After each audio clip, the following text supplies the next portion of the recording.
téléspectateurs de Bloc 221 TV, bonjour et bienvenue. C'est l'heure de la revue de l'actualité. Ce mardi, le président Bassirou Diomaye Faye a reçu les acteurs du secteur privé afin de trouver une solution à la cherté de la vie par une baisse des denrées de première nécessité. En revanche, pour cette rencontre, l'Union nationale des chambres de commerce et la Chambre des métiers, respectivement dirigées par Serigne Mboup et Idrissa Dieye, n'ont pas été invités. Dans un communiqué conjoint, les deux présidents ont dénoncé cette décision de la présidence, citant l'ANSDI pour rappeler que leurs institutions ont une meilleure connaissance des dispositifs d'appui par le secteur privé. Serigne Mboup et Idrissa Dieye jugent que les chambres de commerce, d'industrie, de l'agriculture permettront à leur ministère de tutelle de bien mettre en œuvre la politique de l'État en matière de promotion des opérateurs économiques ainsi que du commerce conformément à la loi numéro 8908 du 17 janvier 1989. Ces derniers jours, la nouvelle opposition Benno Bokk Yakaar brandit la menace d'une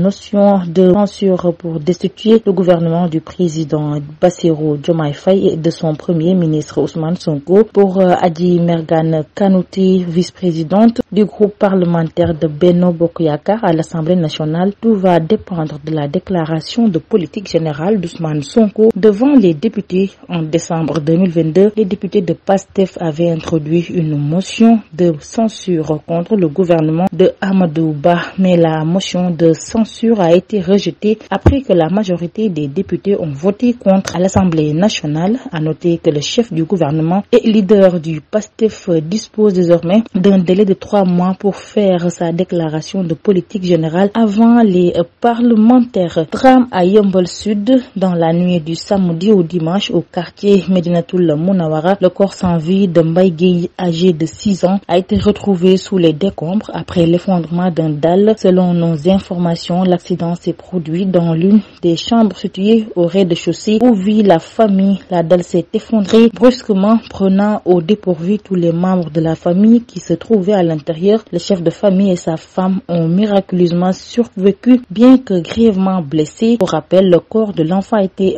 transporté à la morgue de l'hôpital de Pékin. La police a ouvert une enquête. Sur l'international, depuis la mi-2022, le Bénin fait face à une augmentation de la violence en raison de l'infiltration de groupes terroristes liés à Al-Qaïda. En 2023, 222 incidents impliquant des groupes extrémistes violents ont été enregistrés, principalement dans le nord du pays, dont des enlèvements de personnes. Ces actes sont un véritable outil pour ces groupes dans leur stratégie d'expansion, selon des experts. Pour Abdelaziz Mossi, enseignant-chercheur à l'université de Parakou et auteur d'un article sur la question publié à la mi-avril, les enlèvements ont un véritable outil pour les groupes terroristes, cela dans leur stratégie d'expansion de leur influence au-delà du Sahel central, car les enlèvements sont opérés parfois pour mettre la population en garde contre toute éventuelle collaboration avec les forces de défense et de sécurité, ainsi qu'à titre de recrutement. Une semaine après l'enlèvement de plus de 110 civils à bord de 3 bus de transport en commun dans le centre du Mali par de présumés djihadistes, des populations du centre du pays ont décrété un blocus sur plusieurs axes routiers pour demander à l'État malien d'assurer davantage son rôle de garant de la sécurité des biens et des personnes. Les présumés djihadistes ont intercepté les 3 bus entre les localités de Bandiagara et de Bankas dans le centre du Mali. Ils ont contraint les chauffeurs à prendre la direction d'une forêt avec les plus de 110 passagers civils à bord. Dans une déclaration rendue publique, plusieurs associations de la région de Bandiagara dénoncent la dégradation de la situation sécuritaire sur place.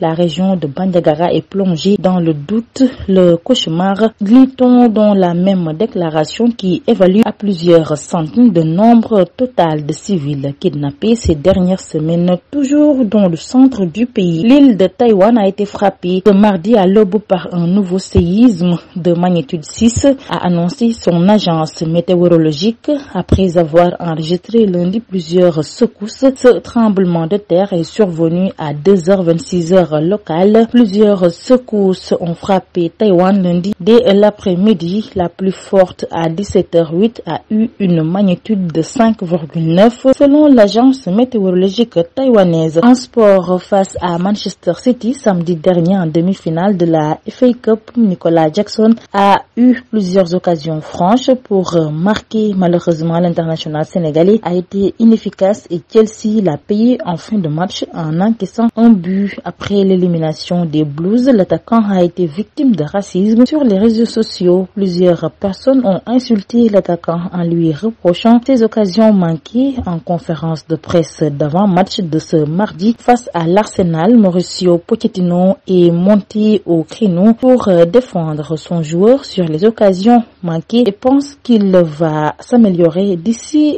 à la saison prochaine. C'était tout pour aujourd'hui. Nous vous donnons rendez-vous très prochainement, mais d'ici là, restez avec nos programmes.